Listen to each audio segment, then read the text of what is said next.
Welcome to Europe with a monk. ಬುದ್ಧಿ, ನಮಗಿರುವಂತಹ ಪ್ರಶ್ನೆ ಇನ್ನೊಂದೇನಂದ್ರೆ, ಶರಣರು ಸಾಮಾಜಿಕ ಕ್ರಾಂತಿಕಾರರ ಅಥವಾ ಆಧ್ಯಾತ್ಮಿಕ ಸಾಧಕರ ಅನ್ನೋ ಒಂದು ಪ್ರಶ್ನೆ. ಈ ಆಧ್ಯಾತ್ಮ ಅನ್ನೋದು ಹ್ಮ್.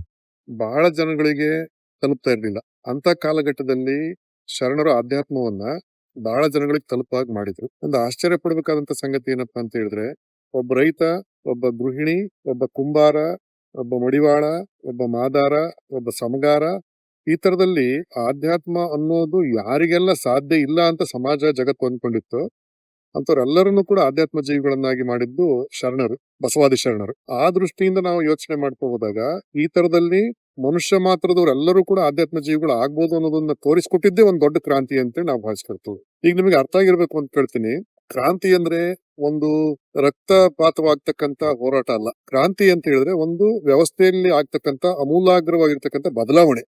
ಆ ಬದಲಾವಣೆಯನ್ನ ನಾವು ಕ್ರಾಂತಿ ಅಂತ ಕರಿತೇವೆ. ಆ ದೃಷ್ಟಿಯಿಂದ ಶರಣರು ಮಾಡಿರ್ತಕ್ಕಂತ ಆಧ್ಯಾತ್ಮದ ಒಂದು ವಿತರಣೆ ಅಥವಾ ಆಧ್ಯಾತ್ಮದ ಪಸರಿಸುವಿಕೆ ಏನಿದೆಯಲ್ಲ, ಅದೇ ಒಂದು ದೊಡ್ಡ ಕ್ರಾಂತಿ ಅಂತ ನಾವು ಭಾವಿಸ್ಕೊಳ್ಬೇಕು. ಆ ದೃಷ್ಟಿಯಿಂದ ಶರಣರು ಆಧ್ಯಾತ್ಮ ಕ್ರಾಂತಿಕಾರರೇ, ಆಧ್ಯಾತ್ಮ ಸಾಧಕರೇ ಅಥವಾ ಸಾಮಾಜಿಕ ಕ್ರಾಂತಿಕಾರರೇ ಅಂತ ಅಂದ್ರೆ, ಆಧ್ಯಾತ್ಮವನ್ನ ಸರ್ವರಿಗೂ ಒದಗಿಸುವಂತಹ ವ್ಯವಸ್ಥೆಯನ್ನು ನಿರ್ಮಾಣ ಮಾಡಿ ಕ್ರಾಂತಿಕಾರಕ ಬದಲಾವಣೆಯನ್ನ ಸಮಾಜದಲ್ಲಿ ತಂದವರು ಅಂತ ಹೇಳ್ಬೋದು.